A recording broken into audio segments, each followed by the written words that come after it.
صباح الخير. عاملين ايه؟ طبعا اي حد فينا عنده شهوة انه يشعر بالفخر، بالاعتزاز، بانه مميز. فحابب اكلمكم عن جزئية من جزئيات الفخر والاعتزاز اللي الناس بتبحث عنها يعني.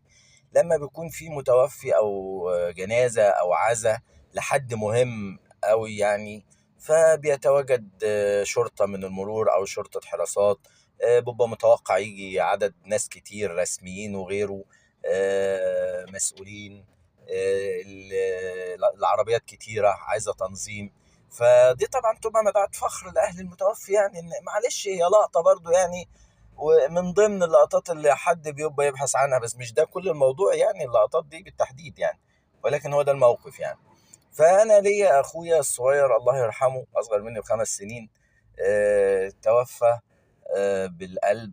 وهو كان عادي يعني، ولا هو موظف ولا هو مسؤول ولا هو أي حاجة يعني، على الله زينا كلنا يعني. فاحنا كان عندنا في البلد في مشكلة قبل وفاته بشهرين 3 كده، مشكلة كبيرة بين عيلتين. فالشرطة تواجدت بكثافة يعني، أكتر من 3 عربيات قوات أمن، عربيات كبيرة وعربية مطافي، ومتمركز ضباط شرطة عند مقر العمدة. فتمركز العربيات والقوات والمطافي دي كان جنب دار الضيافة، المضيافة، دار المناسبات اللي في البلد يعني، في وسط البلد. فانا جالي معارف وناس يعزوا كده، وكان فيهم مجموعة، فيهم دكاترة، فيهم حد برضو مستشارين، فيهم حد ما جاش عندنا قبل كده خالص.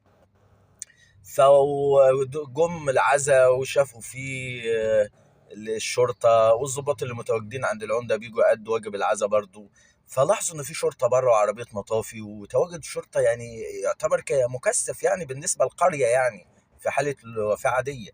فحد منهم دكتور وانا بوصلهم عند العربيات وبودعهم، فوط عليا كده وسألني، بيقول لي هي الشرطة دي كلها ليه؟ هو المرحوم كان بيشتغل إيه يعني؟